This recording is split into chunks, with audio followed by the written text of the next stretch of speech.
Estamos viendo el capítulo 14 de Primera de Corintios, primera carta a los Corintios, el capítulo 14. Con la ayuda del Señor vamos a estar viendo los primeros 19 versículos. Podemos ver aquí el énfasis que Pablo va a hacer ahora, ya no de los dones en general, sino que nos va a hablar del don de lenguas, pero lo va a contrastar con otro don u otros dones que son más necesarios en la iglesia que el don de lenguas. Vamos a ver en esta primera parte el don de lenguas, la necesidad que tienen otros por encima de este, y en la semana que viene, con la ayuda del Señor, veremos también el orden que esto produce. Pero fijémonos primero en la primera carta a los Corintios, el capítulo 14. Recuerda lo que hemos estado viendo la semana pasada acerca de el amor.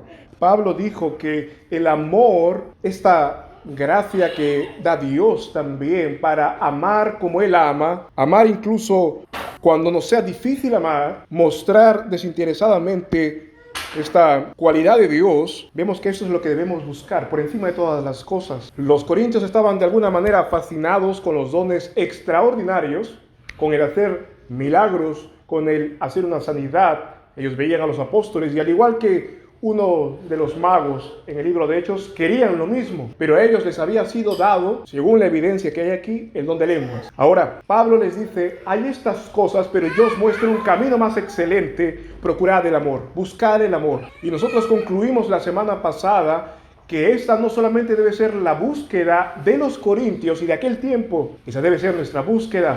De hecho, tendríamos nosotros que comenzar a buscarlo aún más, esta gracia, por encima de todas las gracias, el amor. Al final, en eso se resume la ley.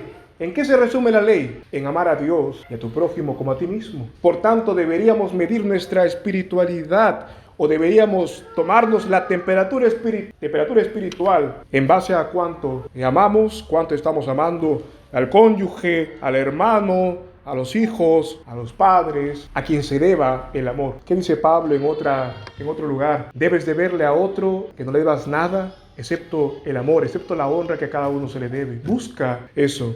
Pero fíjate que ahora, en el capítulo 14, nos dice en el verso 1, seguid el amor y procurad los dones espirituales, pero sobre todo que profeticéis. Ahora, el amor ha de ser buscado porque es eterno. Dios es amor, por tanto el amor no tiene fin. El cielo es un lugar de amor, eterno amor de Dios para con su pueblo, de su pueblo celebrando. El amor no va a terminar jamás, pero no porque el amor no termine jamás o porque el amor sea algo que debemos buscar más necesariamente, quiere decir que lo demás que Dios ha dado, temporal, ya no vale. Es como si nosotros dijéramos, tomando las palabras del Señor Jesús, ¿qué es más valioso, el cuerpo o el vestido? ¿Qué es más valioso, tener un brazo o tener una manga? Por supuesto, es más valioso tener el cuerpo, después la ropa. No te preocupes, dice el Señor, Dios te da el cuerpo, te dará también el vestido. Ahora, fijémonos que aunque el cuerpo es más importante, no se nos manda ir desnudos, no se nos manda ir como Adán, como Eva, antes del pecado. Aunque es temporal la vestimenta,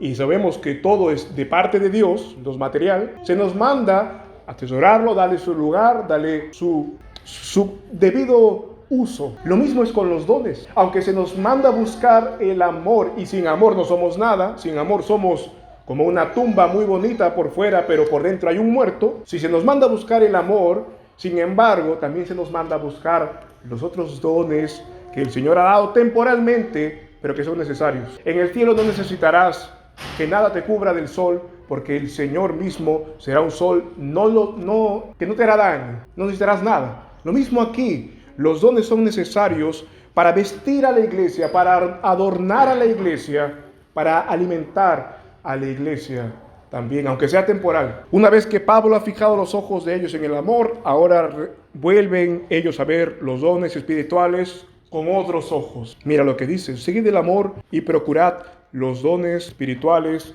pero sobre todo que profeticéis. Ahora, hermanos, esta parte de profetizar a veces se tergiversa, a veces se malentiende. ¿Qué es esto de profetizar? Deberíamos nosotros buscar ser como el profeta Ágabo, que dijo que iba a haber una hambruna y vino una hambruna. Eso es lo que quiere decir Pablo. Si debemos buscar profetizar, ¿deberíamos nosotros buscar predecir el futuro inmediato? Bueno, aquí es cuando en la primera carta a los Corintios se introduce este verbo para agrupar a todo lo que tiene que ver con la palabra de Dios. Profetizar es comunicar una verdad de Dios que va a bendecir al pueblo. Ahora, bajo este hecho de profetizar, podemos agrupar todo lo siguiente: el crecer en el conocimiento de Dios, aplicar ese conocimiento de Dios y ayudar a otros a que también apliquen ese conocimiento de Dios a sus vidas, que conozcan a Dios y que conozcan la voluntad de Dios. Todo esto se encierra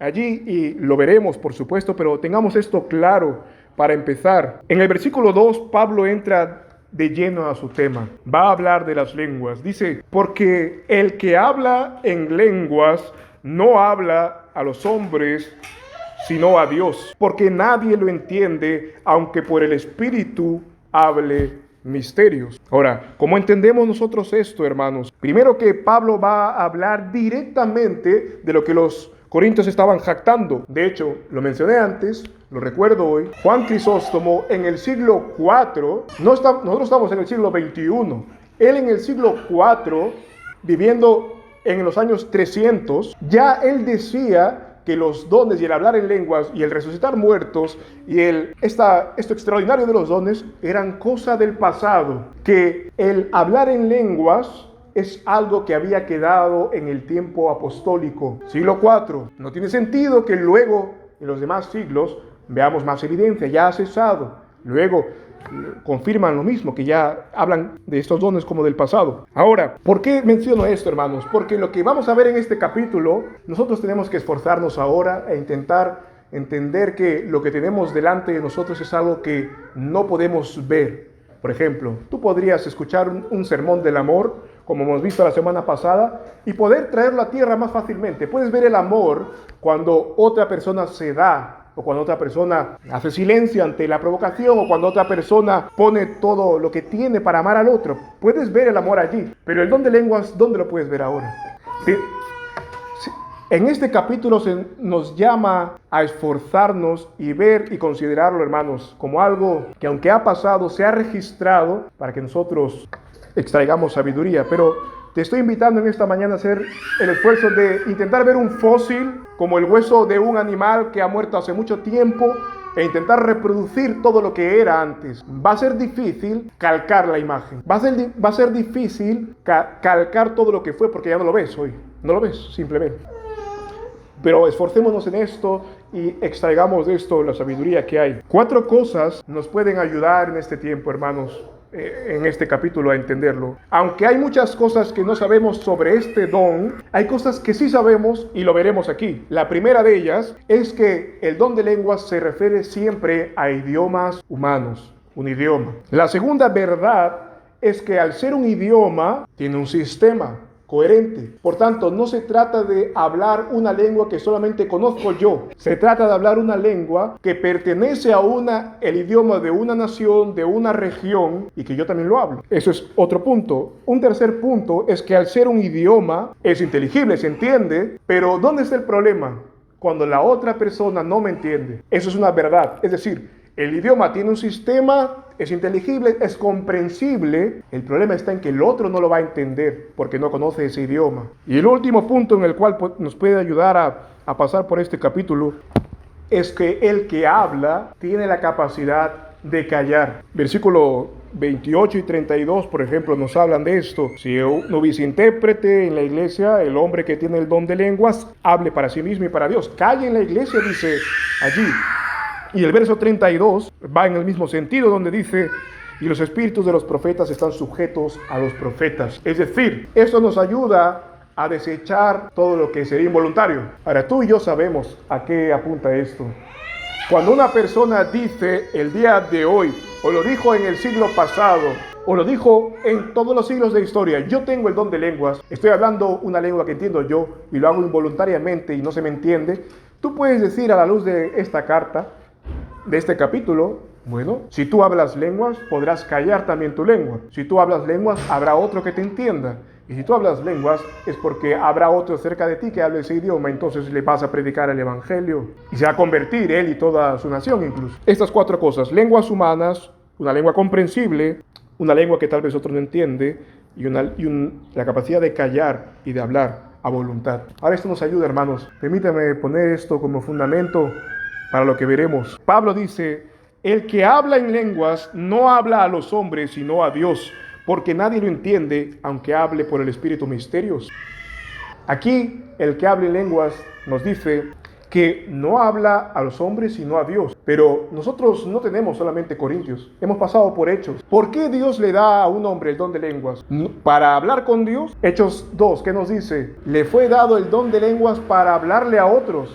Porque pensemos en esto: Dios necesitaría que tú le hables en otro idioma. No entiende Dios tu idioma, no entiende Dios la lengua con la que estás hablando. Si entiende la media lengua con la que pueden hablar nuestros niños, ¿cómo no va a entender tu propio idioma? Por tanto, este versículo no quiere decir que se ha dado el don de lenguas para que ese hombre hable con Dios y ore a Dios exclusivamente. Lo que está diciendo es que si es que no hay nadie que entienda ese idioma, por tanto, solamente Dios te va a entender. Solamente vas a hablar con Dios, porque nadie más en la sala habla ese idioma. Aunque hables algo que Dios te haya mandado a comunicar, si no hay nadie, si es un misterio, si es revelación, no te va a entender, solamente Dios. Esto es lo que entendemos en este segundo versículo. Pero fíjate lo que dice Pablo: mas el que profetiza habla a los hombres para edificación y exhortación y consolación.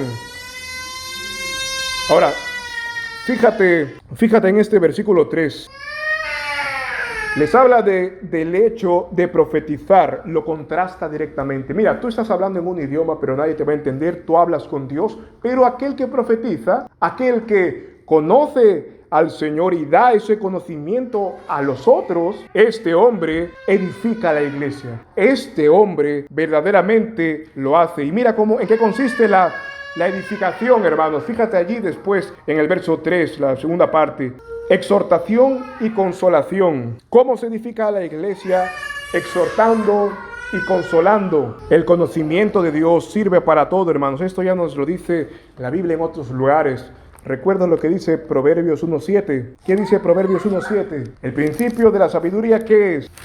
El temor de Jehová. El temor de Jehová, el temor de Dios. Proverbios, el capítulo 5, que dice: nos aleja de la mujer extraña, nos aleja de la lujuria, nos aleja tal vez del deshonrar a nuestra mujer. Ya no solo con la mujer extraña, sino incluso simplemente dejarla aparcada allí, olvidada. Y por ende seremos tentados al adulterio y otras cosas. Pero fíjate, el temor de Dios es el principio de la sabiduría, y Proverbios 5, lo primero que nos va a llamar la atención es que te aguardará de la mujer extraña. Nos dice Proverbios 6:32, mira lo que dice también en este sentido, hablando del entendimiento, el conocimiento de Dios. El que comete adulterio con una mujer es falto de entendimiento, corrompe su alma el que lo hace. ¿Qué tengo que hacer para no cometer esta locura? Conocer a Dios, temer al Señor. Y fíjate que se compara esto con la falta de entendimiento. Entonces, ¿alguien insensato quién es? El que corrompe su alma con adulterio. No tiene el temor de Dios. Ahora, fíjate cómo nos habla también positivamente en Proverbios 24, el verso 3, acerca de este conocimiento de Dios. Mira todo lo bueno que encierra el conocer a Dios, hermanos. Proverbios 24, verso 3 nos dice: con sabiduría se edificará la casa, y con prudencia se afirmará, y con conocimiento se llenarán las cámaras de todo bien preciado y agradable. La sabiduría edifica la casa. Ya nos lo dijo el Señor también, ¿verdad? Sobre mis palabras edificaréis casa sólida, firme, sobre la roca y no sobre la arena, que podrá resistir. Y en el sentido de consolar, el libro de Proverbios también nos dice que el sabio, su boca, Proverbios 10, verso 11, nos dice que es un manantial de vida. Su boca es manantial de vida, Proverbios 10, 11. Ahora, los llevo por estos pasajes, hermanos, para que vean también lo que quiere decir Pablo cuando dice que el que profetiza edifica la iglesia, porque el que profetiza teme a Dios, puede exhortar a los otros, puede consolar a los otros. El que abunda en el conocimiento de Dios puede hacer todo esto. Ahora, fijémonos en el verso 4 que nos cita el capítulo aquí de Primera de Corintios, dice: el que habla en lenguas a sí mismo se edifica, mas el que profetiza edifica a la iglesia. Ahora, esto nos ayuda a entender ciertas verdades sobre este don. Después de tanto ruido que hay sobre este don, esto nos ayuda a entender cosas ciertas. El versículo 4 dice: el que habla en lenguas a sí mismo se edifica. El que habla en una lengua que Dios le ha dado para hablar, es decir, en ese tiempo, entiende la lengua. Si te ha dado que hables el árabe, si te ha dado que hables el chino, o cualquier otro idioma que Dios haya querido dar en ese momento, la persona que tenía el don de hablar también lo entendía. Lo que no tenía era la capacidad de traducirlo eso con las palabras correctas en el idioma donde está la gente. Él lo entendía, pero no veía la manera de traducirlo. Ahora, si ese idioma no le ha sido dado, no le es posible interpretarlo, se edifica así. ¿En qué sentido se edifica?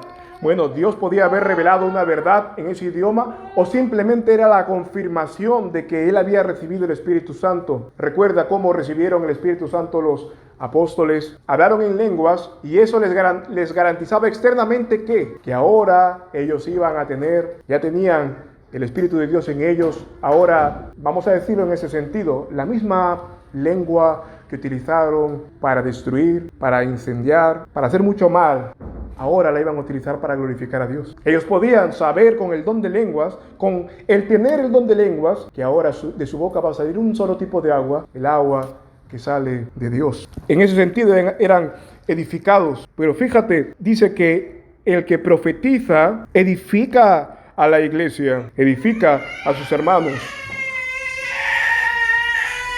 Lo que está diciendo el apóstol es de alguna manera centrar los ojos de ellos no en el don de lenguas, sino en la capacidad de profetizar, de hablar acerca de la verdad de Dios. Fíjate en el verso 5, dice: así que quisiera que todos vosotros hablarais en lenguas, pero más que profetizarais, porque mayor es el que profetiza que el que habla en lenguas. ¿Por qué Pablo quería que todos sean llenos de este don? No les va a mentir. ¿Por qué Pablo dice: cuánto quisiera que todos hablaran en lenguas?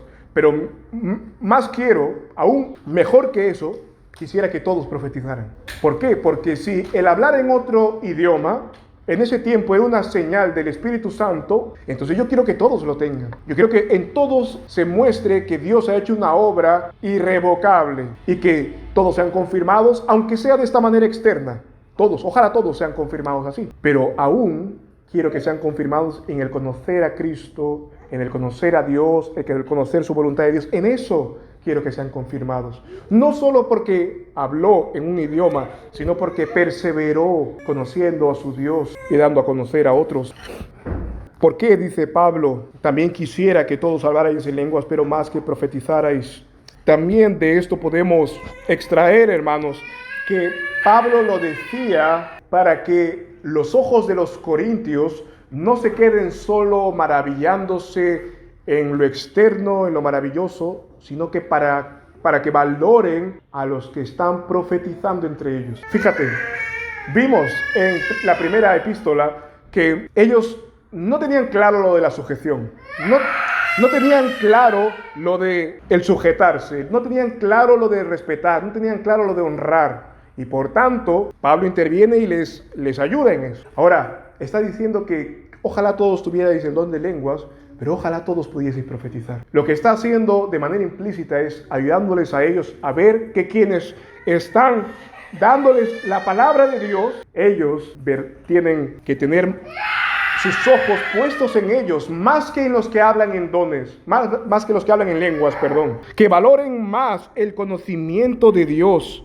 porque tal parece que lo ignoraban. Eso es lo que Pablo quiere también detrás de esto. Profetiza más, ojalá profetices más.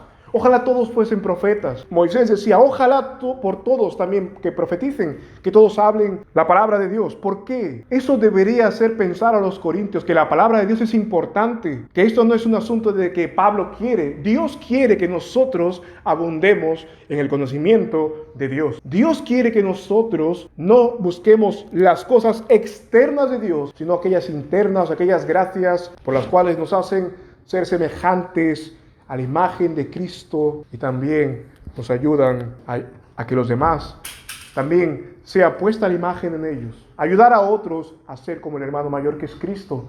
Lo que Pablo valora es lo que Dios valora, y Dios valora que nosotros todos tengamos y busquemos urgentemente el conocimiento de Dios. Conocer al Señor, conocer su voluntad, crecer en el temor santo que veíamos en Proverbios, no pecar contra Él, andar en esta senda de su conocimiento, llevar mucho fruto. Si conoces a Dios, llevas fruto. Si estás unido a Él, llevas fruto. El Señor Jesús lo dijo claramente: separados de mí nada podéis hacer. Pero también dijo: si guardáis mi palabra, verdaderamente me amáis. Y si me amáis, el Padre os amará.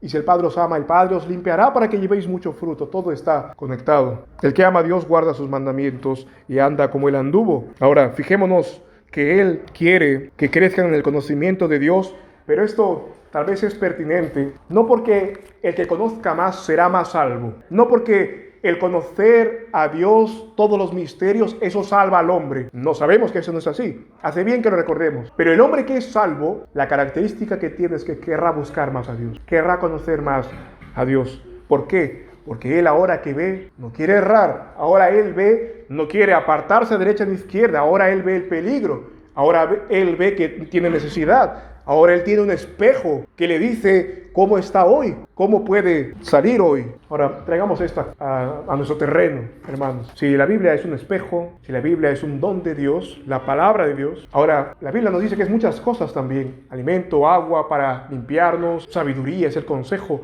divino. Nosotros podemos traer lo que hacemos con nuestro cuerpo cada día y el cuidado que le damos y ver si así estamos cuidando nuestra alma. Yo sé, hermanos, que tú vienes aquí o sales del trabajo, o vuelves al trabajo para salir con tu esposa o a cualquier lugar, hermano. Te aseas, te limpias, hasta buscas perfumarte, buscas todo eso. El alma, ¿qué es de nuestra alma? La palabra de Dios pasa por ella. Dice su palabra en Efesios que ella es el agua que nos limpia.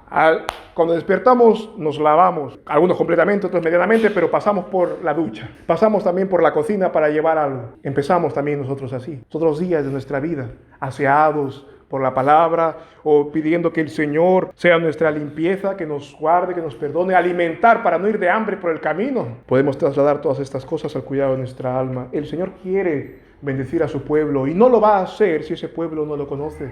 Dios nos ha salvado para conocerlo, nos adorna ese conocimiento de Dios, nos viste. Veamos esto, hermanos. Fíjate en las palabras que Salomón da a su hijo. Vamos a Proverbios rápidamente.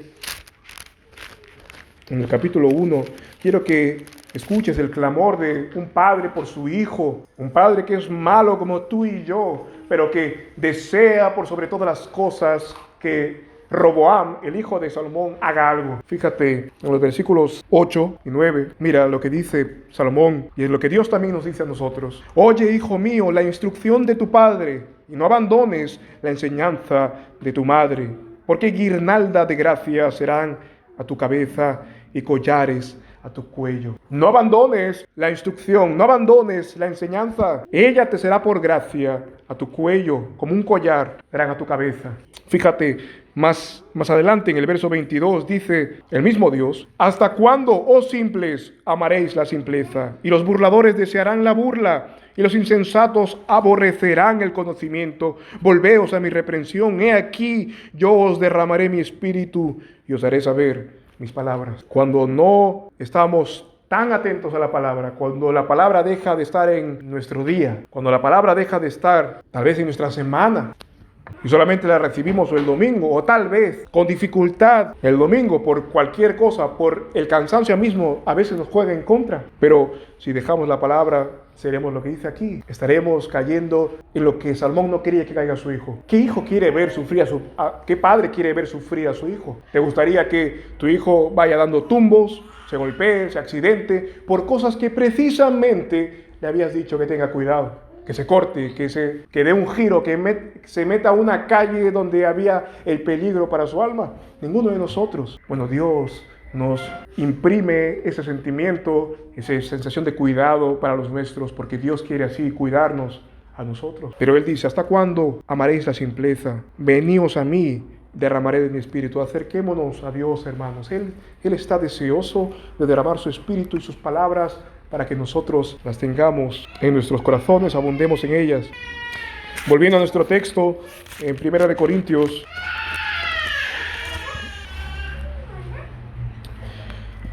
Pablo dice, 1 Corintios 14, que mayor es el que profetiza, dice allí.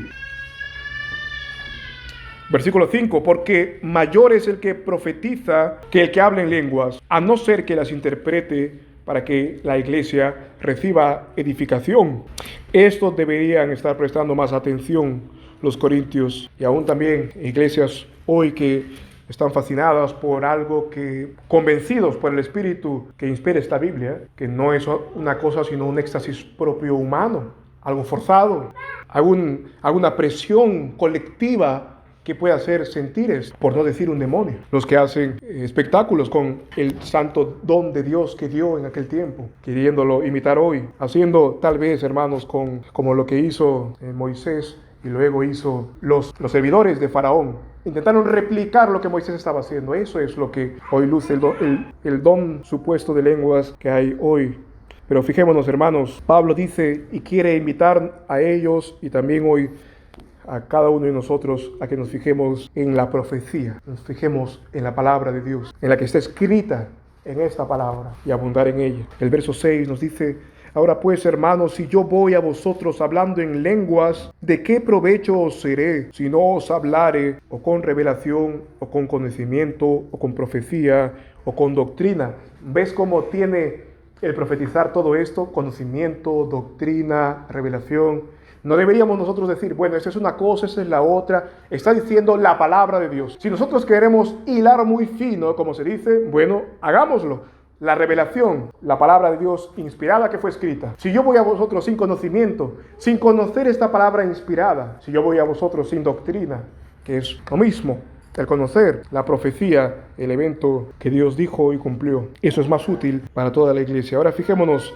Va a dar ahora el apóstol Pablo en el versículo 7 un ejemplo que conocen los corintios y conocemos nosotros también. Dice en el verso 7, ciertamente las cosas inanimadas que hacen sonidos como la flauta o la cítara, si no dieren distinción de sonido, ¿cómo se sabrá lo que se toca con la flauta o la cítara? Porque si la trompeta diere sonido incierto, ¿quién se preparará para la batalla? Pablo va a poner un ejemplo físico para algo espiritual. Nos va a hacer una analogía para que nosotros entendamos. Si una flauta, un instrumento de viento, una cítara, uno de cuerdas, tocara desafinadamente, tocara torpemente la nota que toca, no tuviera una melodía que seguir, no sería nada más que ruido, no sería algo nada más que molesto, incomodaría. ¿De qué sirve hablar en un idioma que nadie va a entender? No sirve sino para vanagloriarse.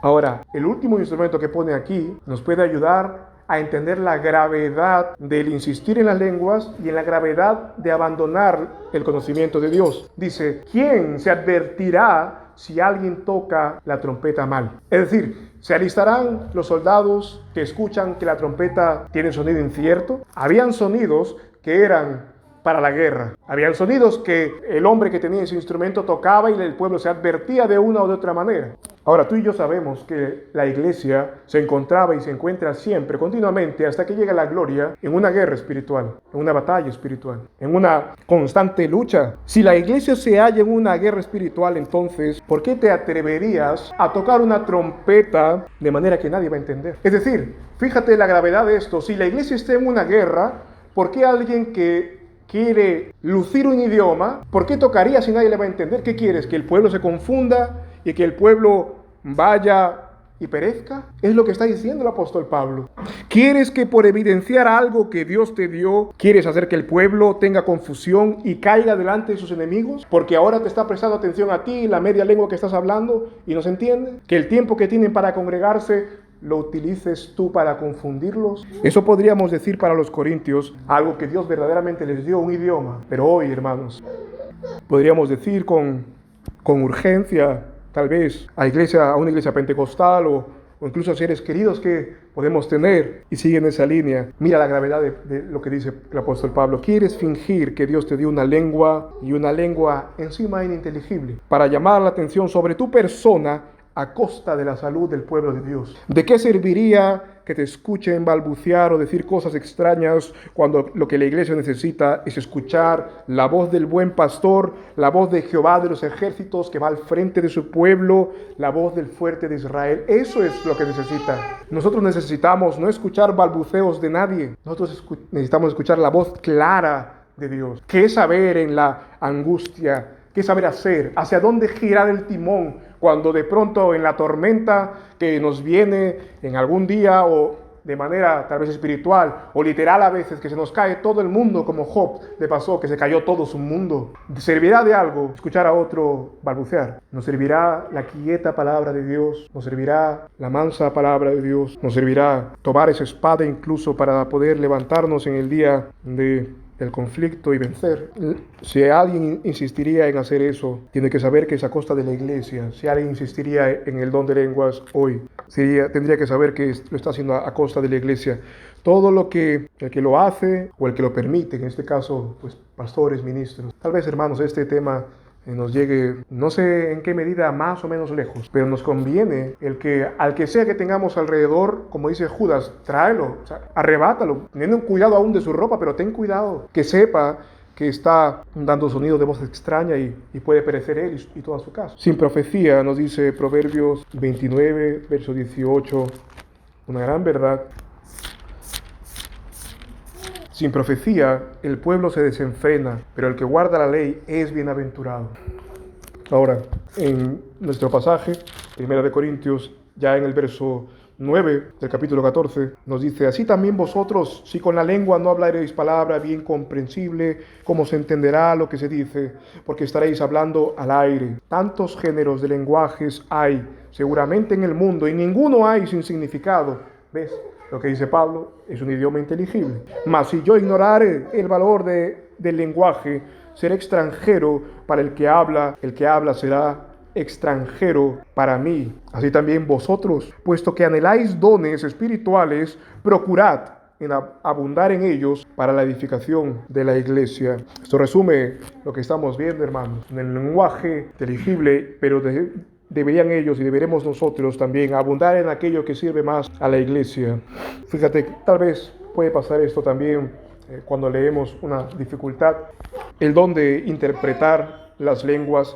Fíjate, dice en el verso 13, el que habla en lenguas pide el don de interpretarlas, porque si oro en lenguas, mi entendimiento queda sin fruto, dice. Alguno puede tomar este texto y decir: ajá, ahora es cuando se demuestra bíblicamente que el hombre puede hablar una lengua extraña, o que el hombre puede hablar una lengua para él, solamente para su comunión con Dios. Aunque su entendimiento no tenga fruto, él puede hablar con Dios. Dios le ha dado algo para él. Es muy especial. Es uno de los que se apuntará en el libro de la vida, pero en lo alto de ese libro. Pero mira lo que dice aquí el apóstol Pablo. No es que Dios nos va a dar algo sin fruto. Fíjate, Pablo está concediendo la posibilidad de que si alguien tiene un don en la iglesia de lenguas y no hay nadie que lo interprete, bueno, tú dices que lo tienes, ¿vale? Juras eso. Imaginemos que Pablo llama juramento a una persona, ¿vale? Yo no voy a ir en contra de tu juramento, no voy a ir en contra de tu palabra, no te voy a acusar de mentiroso, puede ser que sí, pero ora para que tengas la capacidad de interpretarlo. Ora que tengas el otro don que es necesario para desempacar este don. Si no es así, entonces ha quedado sin fruto. Tú oras para Dios, pero mi entendimiento queda sin fruto y el entendimiento de la iglesia queda sin fruto. Lo que te ha sido dado es infructuoso. Ahora Pablo lo dice en otras palabras: si quieres bendecir al pueblo de Dios, tienen que hacer las cosas con orden, como dice al final de este capítulo, que todo se hace decente y ordenadamente. Si solo quiere ser visto, causará todo tipo de desorden en la iglesia, porque quiere ser solamente visto y aclamado.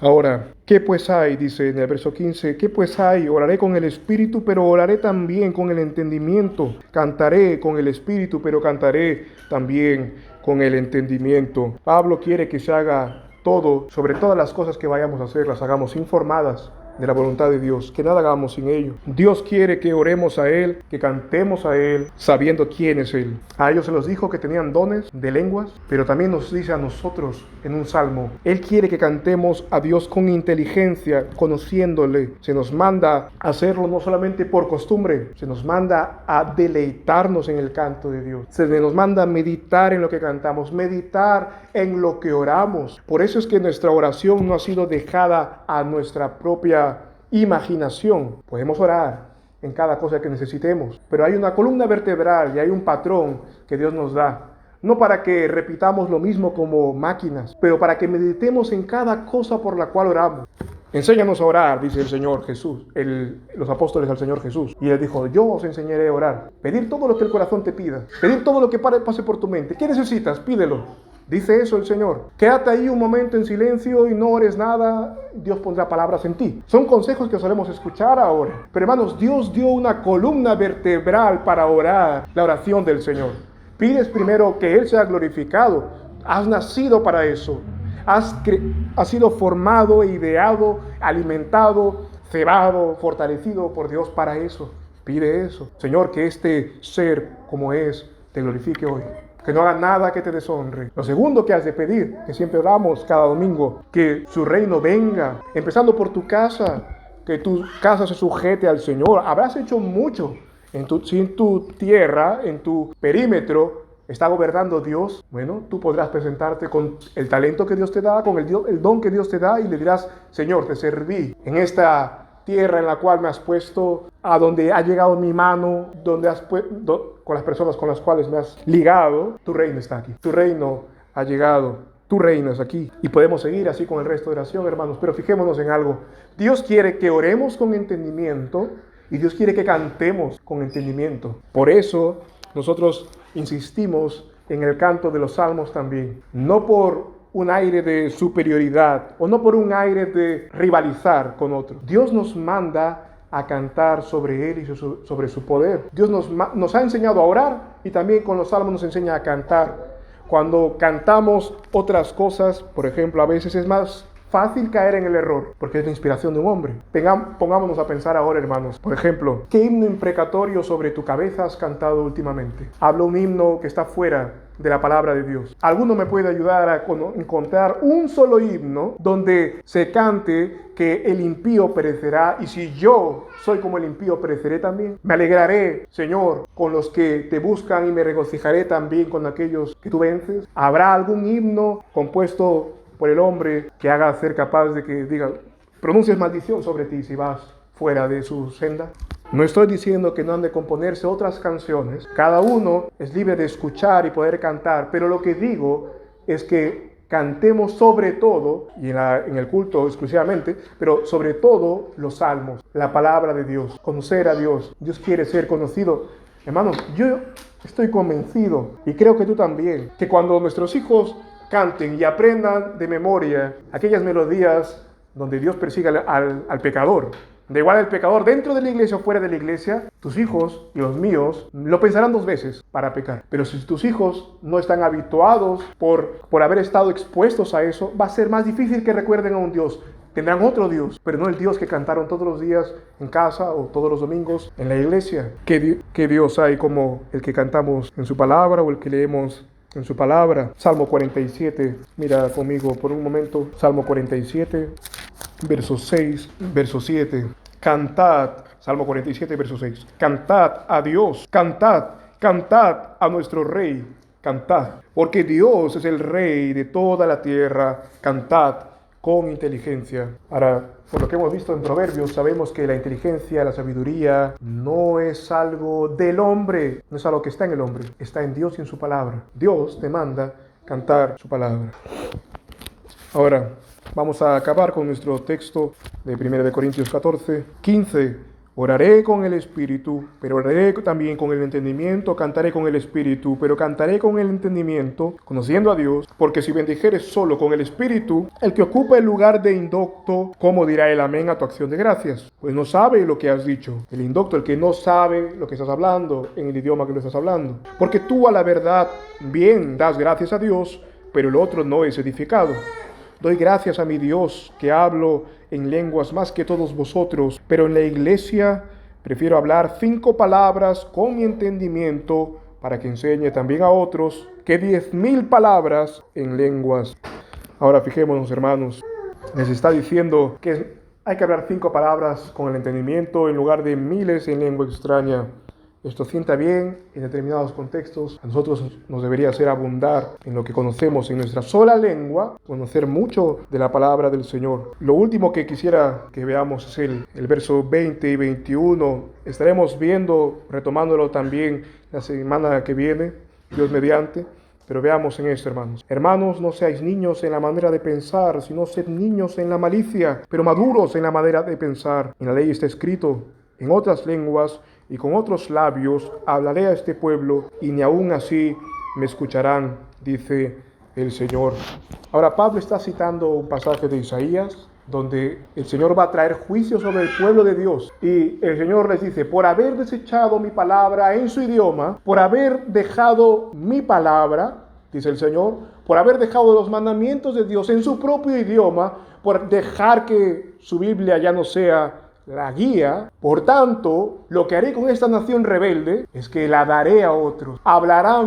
Les hablarán otros en lenguas extrañas, comunicarán las verdades de su idioma, ahora en lenguas ajenas, en lenguas extranjeras, mejor dicho, y esto será como señal para los israelitas de que Dios ahora ha abierto su salvación a todos, y no solamente a ellos. Cuando los judíos del tiempo de Cristo, del tiempo de Pablo, escuchaban hablar en otros idiomas, que decían: están locos. Pero si eran piadosos, decían, buscando la profecía, se ha cumplido esta profecía. El pueblo de Dios ahora está hablando en otro idioma. Dios nos está juzgando. Dios va a llevar su salvación a otros lugares porque nosotros lo hemos desechado. Ahora fijémonos, hermanos, ¿qué aprendimos nosotros del capítulo 10 de 1 de Corintios? ¿Qué tienes tú que ver con Abraham, con Noé? ¿Qué tienes que ver tú con Israel, con Jacob? Es tu misma historia. Son tus padres espiritualmente.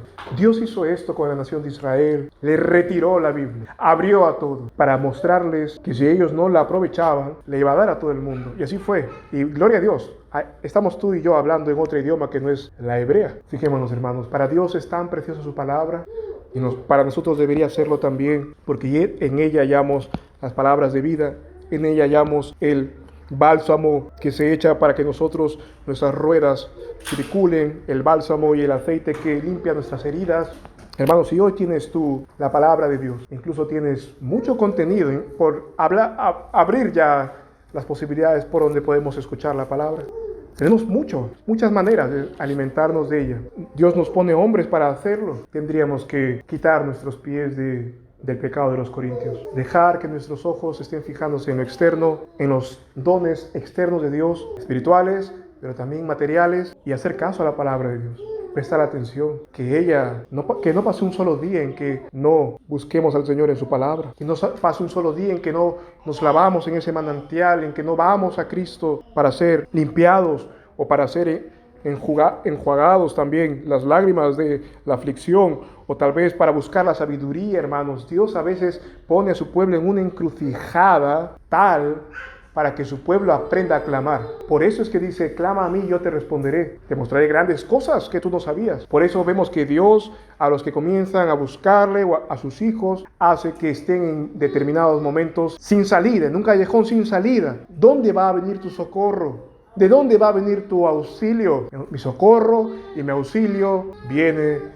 de Jehová. Oh, hermanos, ¿cuántos necesitamos tomar la palabra de Dios en serio? Agradecer que esté en nuestro idioma. Una mejor manera de agradecerle a Dios que nos ha dado su palabra es simplemente exponiéndonos a ella, abundando en ella. Nutramos nuestro ser de este Señor Jesucristo que está revelado en la palabra de Dios. Él nos ha dejado palabras de vida eterna, palabras abundantes en esta Biblia. Lo último que podríamos extraer de aquí también es que si quieres hacer algo acertado en la agenda de Dios, en la voluntad de Dios en este mundo, si quieres acertar que tu vida sirva para algo en este mundo, no lo puedes hacer si no estás lleno de la palabra de Dios. No lo puedes hacer si no conoces la palabra. Que el Señor nos ayude, hermanos. Yo quiero que, y cada uno de vosotros quiere también, para sí mismos y para los suyos, que no errar el blanco. Que todos nuestros pasos aquí, que todas nuestras decisiones sean acertadas para el reino. Lo haremos, hermanos, observando a esta palabra santa y tomándola como la palabra que nos ha sido dada en tablas y en un monte ardiendo para impresionar nuestra alma. Se nos ha dado tranquilamente, se nos expone cada domingo y la tenemos en nuestras manos. Que el Señor nos ayude, hermanos, a valorarla en nuestra lengua. Vamos a orar. Padre Santo, te agradecemos porque aquí estamos, Señor, hablando en nuestra propia lengua tus verdades, hablando y dando exhortación a otros, consuelo a otros, y aconsejando nuestra alma y exhortándonos a nosotros mismos también a verte a ti, al único Dios verdadero, a permanecer en ti, a creerte a ti en cualquier dificultad o en cualquier necesidad, que tú eres suficiente y eres nuestro Dios creador y eres nuestro Dios proveedor y eres nuestro Dios fuerte en batalla, que no ha visto nunca una derrota y que te pertenece todo a ti. Señor, clava nuestros ojos en la eternidad, clava nuestros ojos en tu palabra que permanece para siempre. Es más fácil que un monte se caiga en medio del mar y se hunda antes que sea frustrada una de tus promesas. Permítenos, oh Señor, apoyarnos en tu palabra eterna cada día. Permítenos que ella haga en nosotros su obra, que ella abunde, porque a ti te ha placido el revelarla, no solamente en un idioma que sería extraño para nosotros. Levantaste hombres para que la tradujeran, levantaste hombres para que multiplicaran estas copias, y aquí estamos, Señor, nosotros. Ayúdanos a no desaprovecharla. En tu nombre te agradecemos, Señor, porque nos das todo lo que necesitamos para esta vida y para la venidera aquí. En tu nombre te agradecemos. Amén. Amén. El Señor bendiga, hermanos, su palabra y nos ayude a